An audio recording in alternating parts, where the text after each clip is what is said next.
If you felt low energy, weaker in the gym, or just not yourself, today we will fix that completely naturally. Every point you will hear is backed by randomized controlled trials or very hard human scientific data. If you stack these and you are starting on the low side, it's realistic to see 50 to 100% higher testosterone over time, mainly from fixing sleep, losing excess fat, training correctly, correcting key nutrient gaps, managing stress, and then layering a few proven botanicals, which I will mention towards the end of the video. You can get them everywhere. Results vary, of course, but the science is very solid. And a quick note, just a quick disclaimer, if you suspect clinical hypogonadism, well, get tested and work with a clinician. For everyone else, these are the highest impact levers. Let's go. Number one, sleep.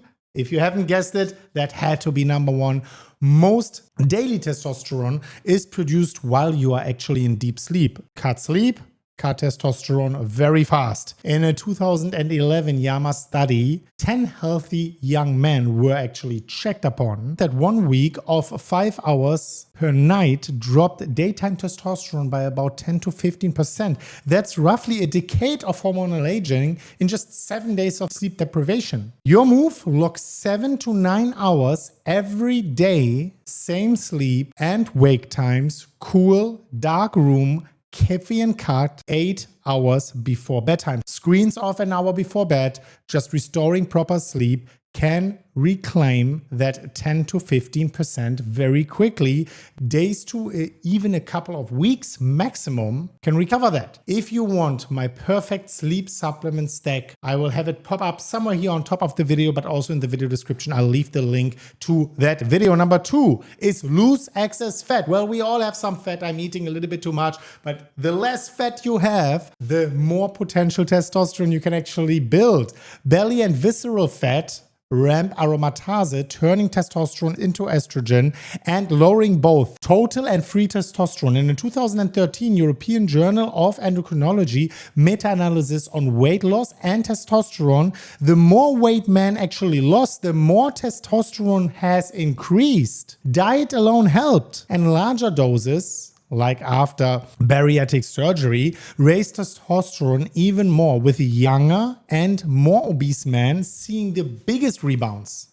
Practically run a modest calorie deficit, prioritize high protein at about 1.6 to 2.2 grams per kilogram body weight. So if you weigh 100 kilograms, for example, that would be 160 grams of protein, 220 grams of protein. Of course, that is different for everyone, right? Go a little bit and listen to your body. Lift weights and walk daily. Even a 10% body weight loss yields meaningful testosterone increases and sustained larger losses, and they can produce very large rebounds in your testosterone. Number three is lift heavy weights and train smart. One of my favorites. Strength training plus a touch of intervals doesn't just spike testosterone acutely, it can raise your baseline over weeks, especially if you are detrained or low in testosterone. In a 2017 Endocrine Connections randomized controlled trial in lifelong sedentary older men, about 12 weeks of mixed training, resistance training, high intensity interval training, just a good mix, increased total testosterone by roughly 17% on average. 17%, just that. To 3 to 4 lifting sessions per week, maybe 1 hour per training session. Not too long, I did that mistake. It actually also tanked my testosterone by training too much. So keep it very intense, keep it short, and then 3 to 4 lifting sessions per week with big compound movements, so deadlifts, squats, and so on, presses, rows, all of these things in the 5 to 12 rep range, and add 1 to 2 short high intensity interval training sessions, just like, I don't know, 4 times 4, something like that, a 20-minute session. Avoid chronic high volume endurance without recovery. That is the mistake which I did myself, because that can push testosterone actually down. Trust me, I actually saw that unfolding in my blood results, and I am a guy with good testosterone, but I tanked it by overtraining. So train hard, train short. Number 4, eat for testosterone. If I said training is my favorite topic, I think eating is my favorite topic. That is actually my number 1. Testosterone is a steroid hormone synthesized from cholesterol. So ultra low fat diets, avoiding meat, avoiding cholesterol, avoiding eggs can actually blunt your production. Even that I tried out myself. It's not a good idea in my opinion. In a 2021 Journal of Steroid Biochemistry and Molecular Biology, systematic review of meta-analysis of dietary interventions, lower fat diets reduced total and free testosterone compared with higher fat diets, with reductions commonly around 10 to 15% in the low fat groups. So keep total fat near 30 to 40% of calories from a mix of extra virgin olive oil, eggs, quality dairy, grass-fed, grass-finished meat, avocados, nuts if it's within your diet. Listen to your body. Hit protein at 1.6 to 2.2 grams per kilogram body weight, as I said before, to support muscle fuel training, with smart carbohydrates if it's within your diet, and ditch refined sugars and trans fat that drive fat gain and inflammation. Also, don't crash diets. If your deficit is too high and you don't provide your body with the sufficient energy, that can blunt testosterone even further. Just always avoid extremes. That is something I can tell you based upon my own experience. Right? Number 5 is fix the big nutrient gaps. Vitamin D, zinc, magnesium. If you're insufficient or deficient, these 3 can move testosterone up significantly. First, vitamin D in a 2011 Hormone and Metabolic Research randomized control trial in overweight men with low vitamin D, about 3,300 IU, international units of vitamin D3 daily for 1 year raised total testosterone from roughly 10.7 to 13.4 nanomoles per liter. That is quite significant, right? The dose, recheck your labs. My own vitamin D is round about 50 to 70. I would prefer it to be 80 to 100, so I'm gonna work myself up there. I'm taking approximately 10,000 IU per day, plus I'm in the sun. So you can see everybody is different. Some people will need 10,000, some people 20,000, some people 5,000, some people nothing at all, and just the exposure to the sun, right? Blood values are usually very interesting to get. And of course, don't listen just to numbers I'm mentioning here. Nothing of that is really medical advice, but supplementing vitamin D3 with K2 together has helped me significantly in the past. The second was zinc. Yeah, I mentioned zinc before. In a classic 1996 nutrition study restricting zinc for 20 weeks in healthy young men collapsed testosterone from about 40 to around 10.5 nanomoles per liter. And that is also quite a lot. Roughly a 75% drop. Basically, in marginally zinc deficient older men, 6 months of zinc supplementation nearly doubled testosterone from about 8.3 to 16 nanomoles per liter, doubling the testosterone quite quickly. Well, if you allow 15 to 30 milligrams of elemental zinc per day, gluconate, zinc picolinate, zinc citrate, whatever works for you, works usually well based on the studies.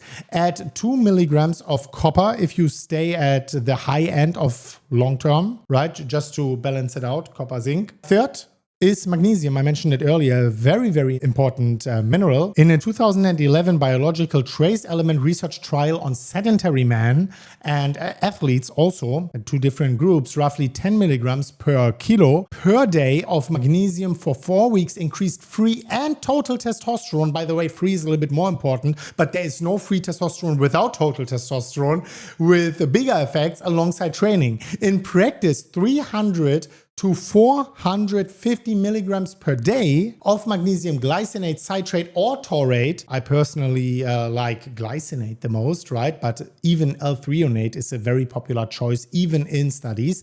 It's a very good target, often taken at night, since it also helps your sleep, right? Again, referring to the sleep video, which I actually linked here before. Correcting vitamin D, zinc, and magnesium deficiencies commonly yields 10 to 30% improvements in testosterone. Vitamin D often needs months. Zinc and magnesium can act very, very fast if you were genuinely low. Number 6 out of 7. It gets more interesting as we are progressing in that video, so stay here until the very end. Number 6 is manage stress and cortisol.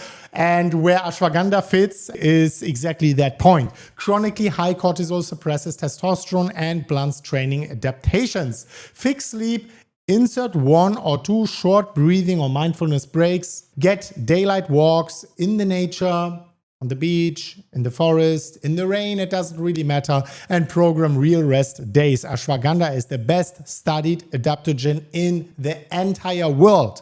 In a 2015 Journal of International Society of Sports Nutrition randomized double-blind trial, 57 young men took 600 milligrams per day of a high concentration ashwagandha root extract for 80 weeks while lifting. I myself take the standardized one, KSM 66. I take 600 to 900 milligrams per day before sleeping. Compared with the placebo, they saw significant increases in testosterone, roughly extra 96 nanograms per deciliter, plus greater strength and more muscle. Something every man wants, right? Number 7 and the last one, 3 botanicals with the best human evidence. Number 1, ashwagandha. Number 2, fenugreek. And number 3, Cauter E, which you maybe already heard about in the Andrew Huberman podcast. Fenugreek is something I didn't use myself yet, but of course I found it within my research, so I find it compelling to try it out. It appears to work partly by improving bioavailable testosterone. In a 2016 Journal of Sport and Health Science double-blind trial of 60 trained men, 600 milligrams per day as a dose of a standardized fenugreek glycoside for 8 weeks alongside lifting, improved androgenic markers and body composition versus placebo. Practical starting dose is 600 milligrams per day of standardized extract for 8 to 12 weeks. And the last one is Cauter E, also known as a Eurycoma longifolia. It may lower SHBG, sex hormone binding globulin, which actually reduces your free testosterone, support luteinizing hormone, and reduce stress burden. I have Cauter E at home. I didn't try it out yet, but the research is very clear here. In a 2013 JISSN randomized study on 63 moderately stressed adults, 200 milligrams per day for 4 weeks lowered cortisol by about 16% and increased salivary testosterone by about 37% versus placebo. In a 2021 Food and Nutrition Research multi-center randomized control trial using a standardized FISTA, so-called FISTA extract at 1 to 200 milligrams per day in aging men, serum total testosterone increased within 2 to 12 weeks with quality of life improvements, and a 2022 meta-analysis supports a significant increase overall. A practical dose is 200 to 400 milligrams per day of a standardized water extract, reassessing after 4 to 8 weeks. Don't start all of these 3 at the same time. Nail sleep, diet, training, vitamin D, zinc, magnesium first, and then layer one botanical after another. Track how you feel and perform. Then consider adding a second one if needed, and then the third one. So putting it together, timelines and expectations, week 1 to 2. Fix your sleep. Number 1. Add magnesium in the evening to improve your sleep. Begin 3 to 4 lifting days plus 1 short high-intensity interval training day per week. That's it. Easy. Easy wins the game. Set dietary fat at 30 to 40% of calories with high protein and carbs around training. If you are low, start vitamin D, zinc and magnesium. And if stress is high, consider ashwagandha at 600 milligrams per day. Weeks 3 to 8, after you concluded 1 and 2, if you're overweight, aim to lose 0.5 to 1% of body weight per week. Not too much, otherwise you dump your testosterone.